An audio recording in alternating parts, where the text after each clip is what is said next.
Hello everyone, to the penultimate video of the Vision of Escaflowne Retrospective. Now, as in most of my retrospectives, this will be the theme video.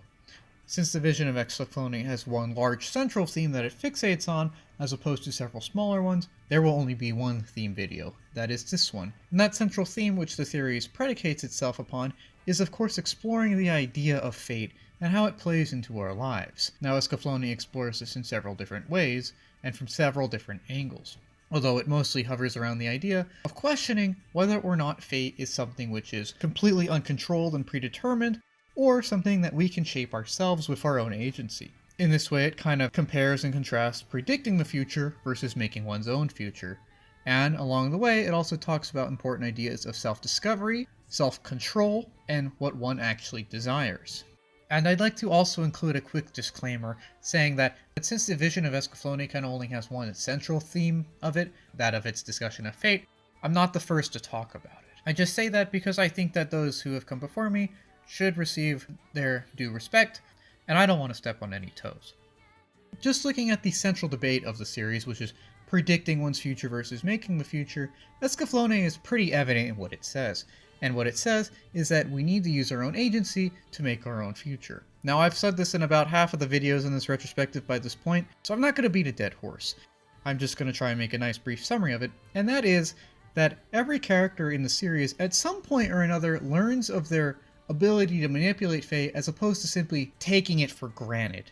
Hitomi, yes, can see possible outcomes, however, none of them actually come true because she goes out of her way to prevent them. She uses her agency to shape her own fate. And this prevents her from resigning herself to fate and therefore maintaining some kind of self-control. Now, the Vision of Escaflowne does make it clear that you cannot control everything in your life, and that sometimes you will just have to take the L, which a lot of characters do sometimes. However, there are many things that you can control, and doing so is ideal in order to help shape your future for the better. One cannot simply think that their fate is already sealed, as if they do, they kind of create a self-fulfilling prophecy in the sense that by resigning themselves to the idea of an unchangeable fate, they don't use their agency as they should, and thus make a fate that, well, isn't changed because they didn't decide to do anything about it. And that's basically the central theme of the show, that we gotta use our own agency to make the best possible fate, and that fate is not some nebulous thing which is predetermined and that we cannot control,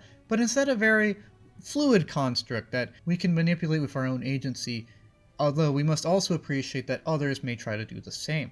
In line with this is a discussion on the ideas of self-discovery and self-control, that what one may want is not necessarily what they may think it is or want the most. Now, this is a pretty prevalent theme throughout the entire series, and we see it in many of the characters. Hitomi at first is just a young woman who thinks she wants to date track Captain Amano, and then meets Alan and thinks she wants to be with him, but as she learns more about herself, more about Alan, more about her own tastes, and refrains from doing anything too crazy, she learns that, no, I think Vaughn is the right guy. I think this is who I want to talk to and be with, because even though I didn't initially see it, he is the one that is the best fit for me. We see this in other characters too, like Vaughn, who learns self-control, and this in turn allows him to be a better king. We see this a lot in Alan, who even though he doesn't necessarily do a lot of soul searching, we see that making hasty leaps in his case is harmful, as he kind of has an awkward relationship with Hitomi, and it's pretty clear that he's hurt himself, or has been hurt in the past. And he doesn't even really know what he wants other than to not be alone. A very vague goal in this case. What the series is saying is that if you really want to know what you want in life, you really have to know who you are as an individual. And as that is a process which takes time and certain levels of effort, it's pretty okay and common to not necessarily know what you want right off the bat, as you still have a vague idea of who you are and thus aren't quite sure of the details of what exactly it is you want. However, by using your own agency and exploring your own preferences and your tastes, and maintaining and building some kind of self-confidence, you can eventually figure out what it is you want, or at least get a better idea, and then proceed to pursue it by using your own agency to shape your own fate. And this is really what the Vision of Escaflowne is all about. Now, as a fantasy piece, Escaflowne is set up to explore this idea of fate from the opposite direction.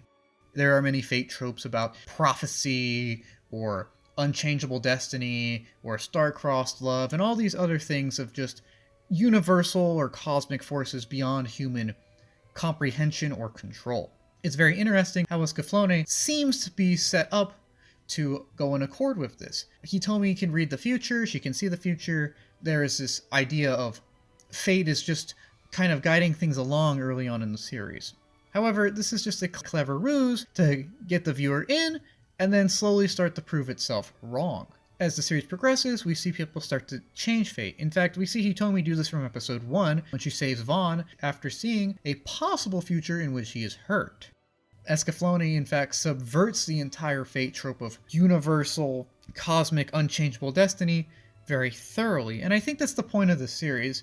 As a whole, the series wants us to take control of as much of our own destiny as we can. Again, you can't necessarily control all of it, but you can do a lot more than you think, and that's what the series is telling us. I think that's a great theme, especially for a show like this. Getting a little meta for a moment, the Vision of Escaflowne, of course, is a fantasy piece, and while I would recommend it for basically anyone that wants a nice fantasy adventure, just a nice adventure in general, this show has something for everyone. It is at least seemingly aimed at, a young adult audience, I would think.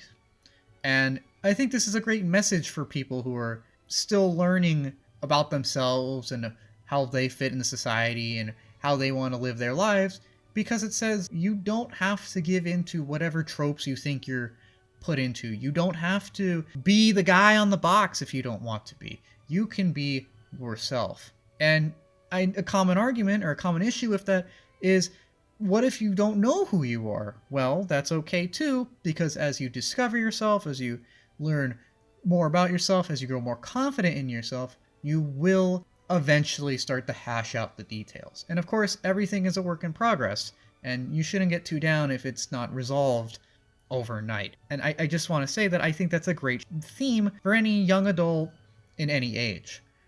Coming of age is very difficult, and at least in my case, I don't really think I knew who I was until I was about 26?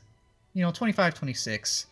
You've been working since 18, but you don't really know who you are until a little while longer. You get more responsibilities, some stuff happens, you get married, and eventually you just know who you are. It kind of just clicks at some point. At least it did in my case. But until you get there, you're kind of insecure about things. You don't really know if you're on the right path, and you question stuff, and that's perfectly okay. And that's what this show is telling us. It's saying that it's okay to question things, but you gotta do things your way. As long as it's in a respectful manner, of course. And that if you do so, and if you maintain your path, you do not have to resign yourself to fate. Yes, fate will be made regardless of what you do, but the less you resign yourself to it, the more actions you can take, the more agency you can exercise, and the better future you can create, not just for yourself, but for your loved ones and those around you. For society, really.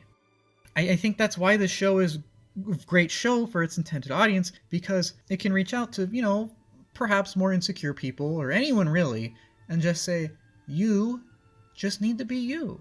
Everything is not going to be resolved overnight, but that's okay, because you can just be you, and use your own agency and figure yourself out and really take control of as much of your fate as you can, which is really what the series is telling us. It's telling us that yes, fate is out there, but it's up to us to make it.